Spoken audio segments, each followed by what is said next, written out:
Hello, welcome to my channel. My name is Ose and I'm the face behind the cake trail. Today I'm going to be decorating the 6 inches cake, and it's actually my birthday, so I decided to include all of my favorite flavors. I have with me, I have vanilla cake, I have red velvet, chocolate, and coconuts. I also have my filling, caramel. It's one of my favorite fillings. I have my buttercream, which is Swiss Meringue Buttercream. If you're interested in how I made any of these, from the buttercream to the caramel filling to any of the cake flavors, send me comments and I will upload a video of these beautiful recipes. Please stay tuned. First of all, I'm going to be adding some buttercream to my bud, and this is going to secure the cake layers to the bud. I do this so that it's firm to the bud and the cake doesn't move. So I have my layers here. I've gone ahead to level the layers.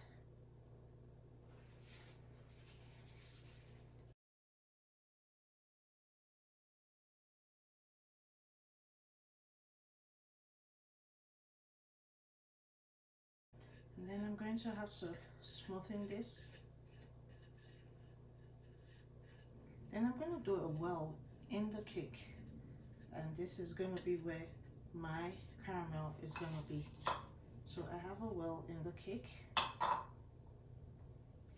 Also, I'm going to pipe a dam around it so that it traps the caramel and the caramel can't spill out.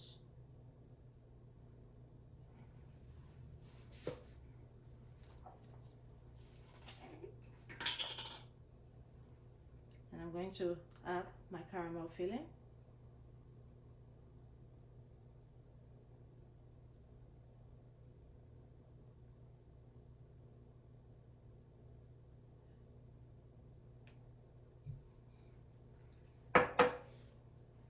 I'll be adding the next layer, which is the chocolates. So it's basically fill, stack, repeat, fill, stack, repeat, fill, stack, repeat. And you always have to keep an eye on it to ensure that the cake is actually straight. So repeating the same thing we did with the first layer, where we pipe around the cake.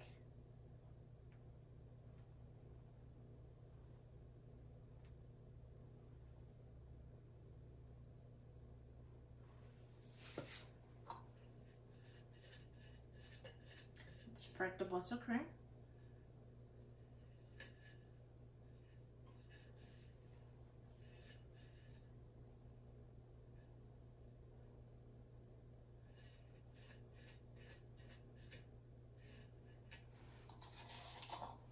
Create a dam for the filling.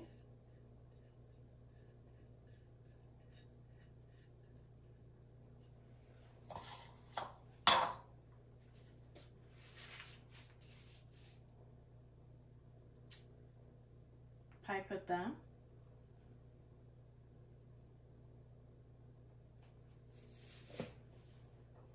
Add your filling.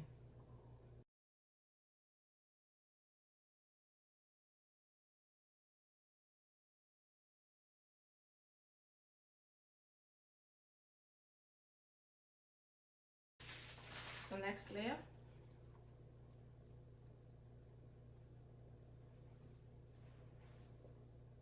Keep an eye that it's straight.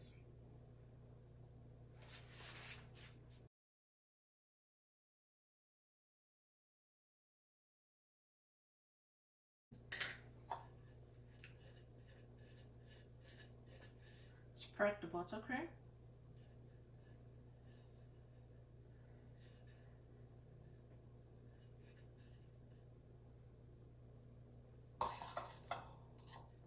Create a well.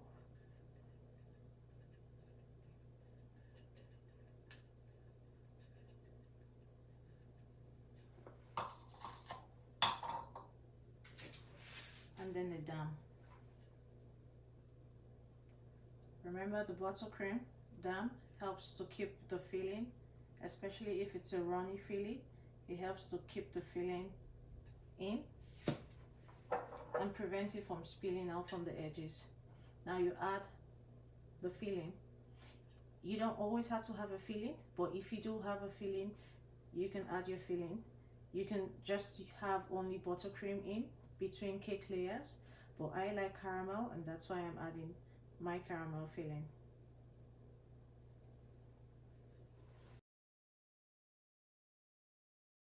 Then with the last layer.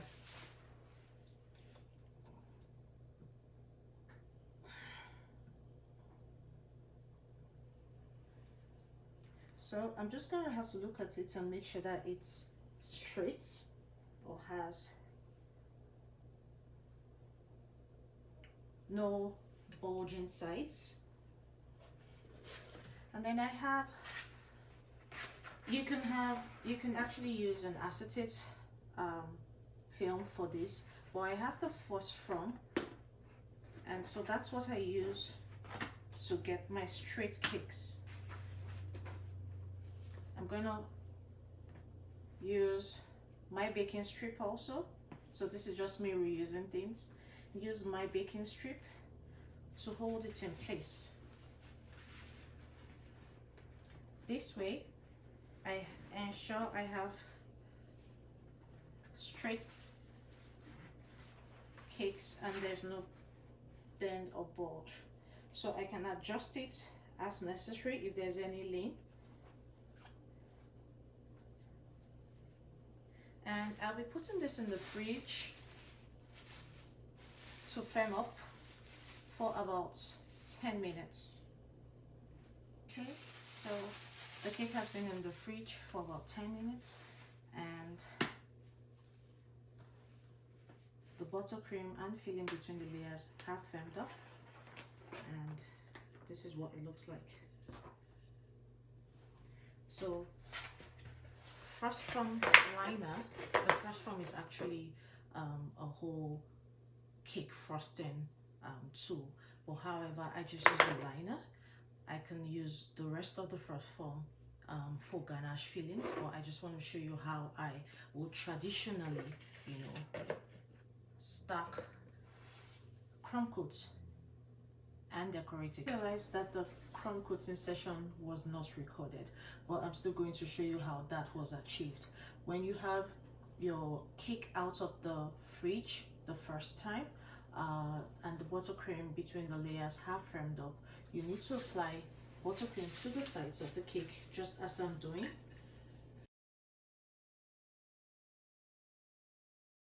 And crumb coating actually helps trap the cake crumbs such that on your final buttercream layer you do not have speckles of cake crumbs on it.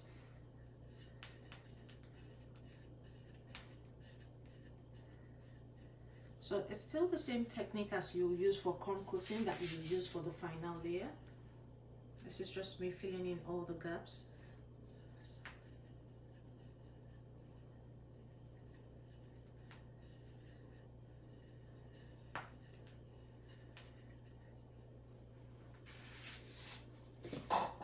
And again, with your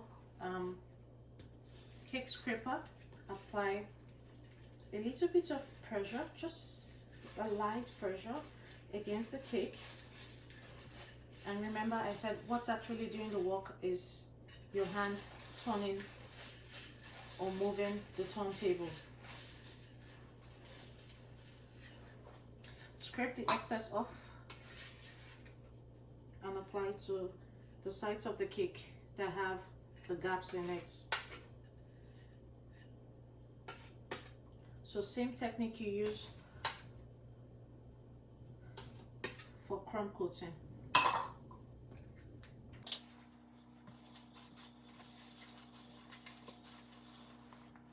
Time and time again, always scrape off the excess, fill the gaps between the cake.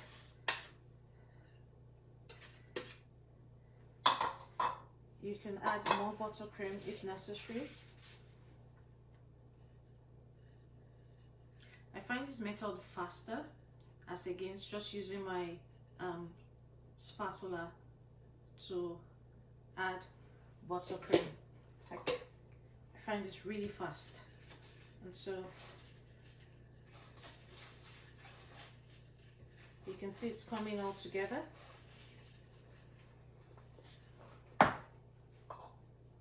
Then scrape the sides again and put this on the top.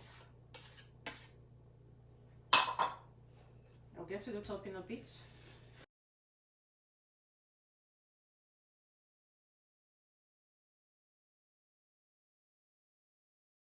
Spread some buttercream on the top.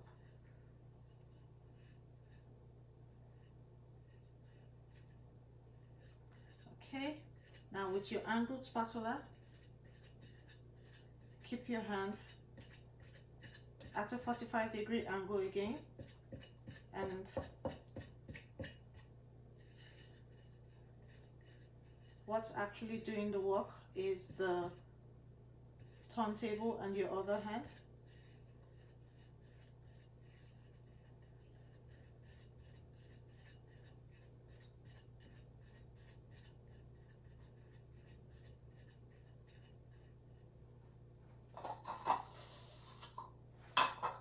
And then go one more time, such that all these edges get straightened out, just like this.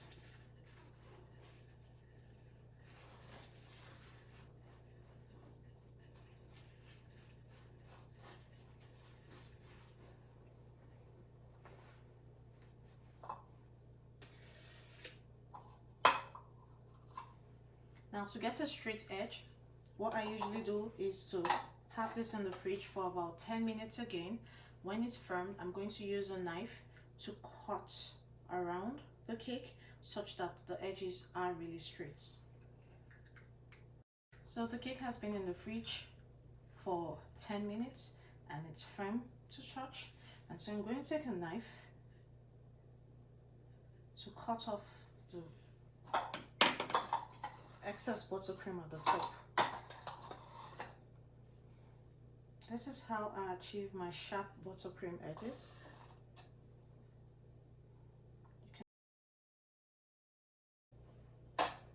And there you have your blank canvas that's ready for whatever design you desire to do. It has been in the fridge for about 20 minutes and it's firm to touch. And so I'm going to be covering the cake in rolled fondant. I did mix green, red and blue to achieve this shade of green. This is kind of olive, a very dark olive green. It's one of my favorite colors, and I'll be using that to cover the cake into a 1/4 inch. And so you can see how thick it is, and also using my pattern roller over the fondant to achieve a stripe or lined pattern.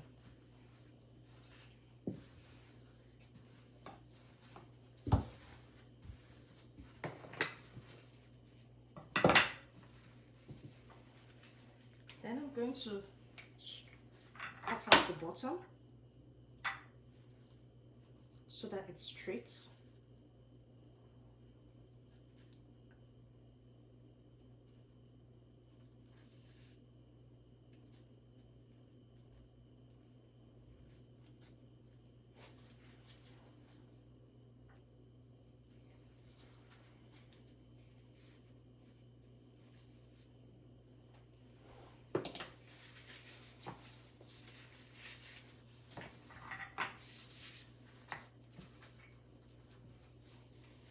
Also have a straight edge.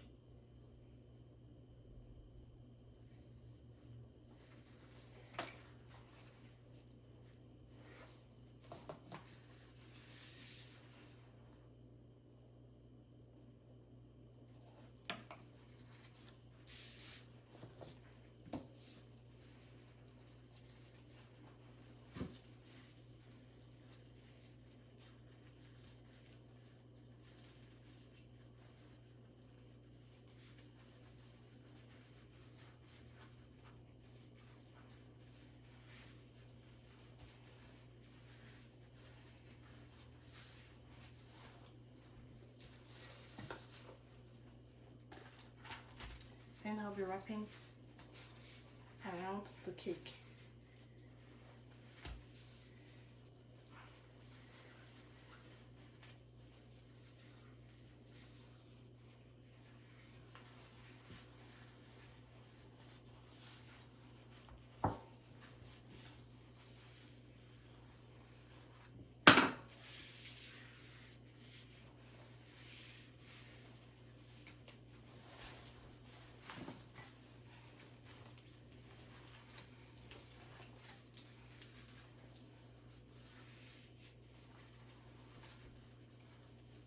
The design I'm going for is not a full wrap.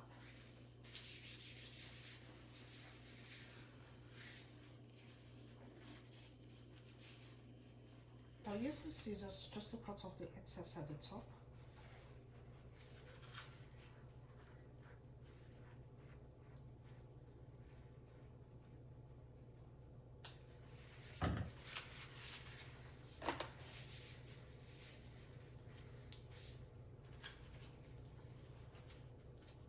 And actually just make an uneven cut at the top. So I want a rough edge.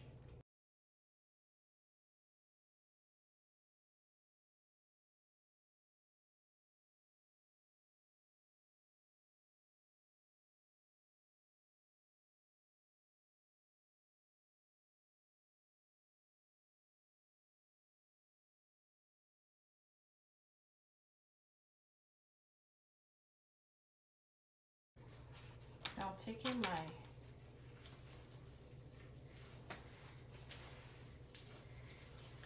X-Acto blade, you're gonna cut around the excess at the bottom.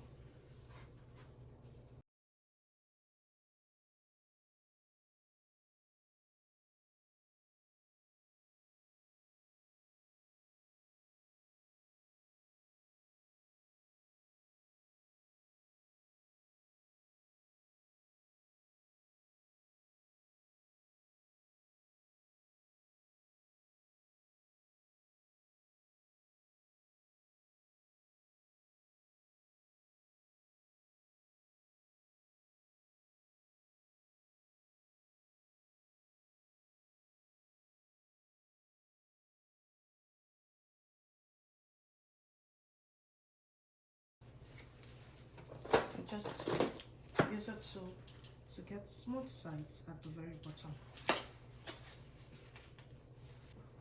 Next, I'm going to be adding some flowers, and I have my molds here, different molds. And so this is going to take some time, so you can actually prepare this ahead.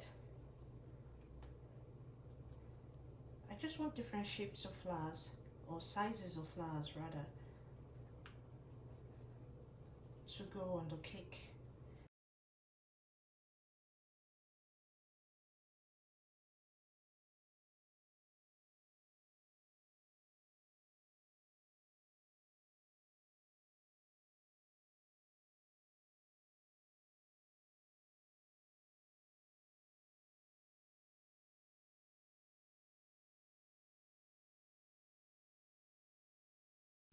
So I'm going to start sticking the flowers up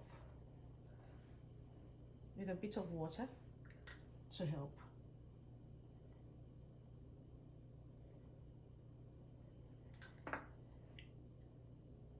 In no particular order, I'm just having different sized flowers around.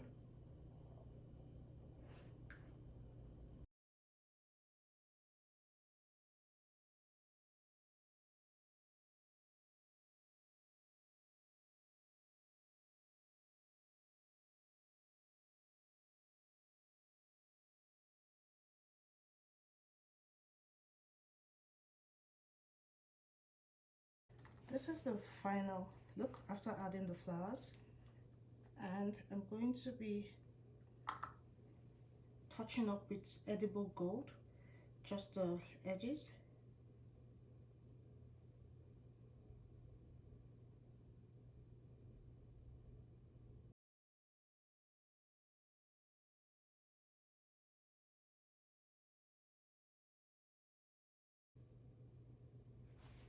I'm using a very thin brush tip.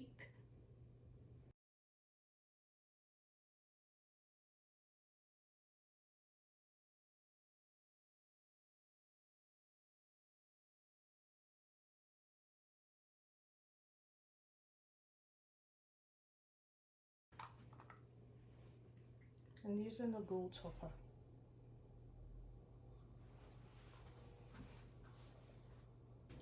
This is the final look. It's beautiful. I'm so impressed about how this turned out. Like the flowers, the gold highlights, the topper. It's really an elegant cake. Happy birthday to me. Please subscribe and ask in the comments on any of the techniques I used in creating this beauty. I'll be looking out for your questions, and certainly I will be replying those comments. Thanks for watching.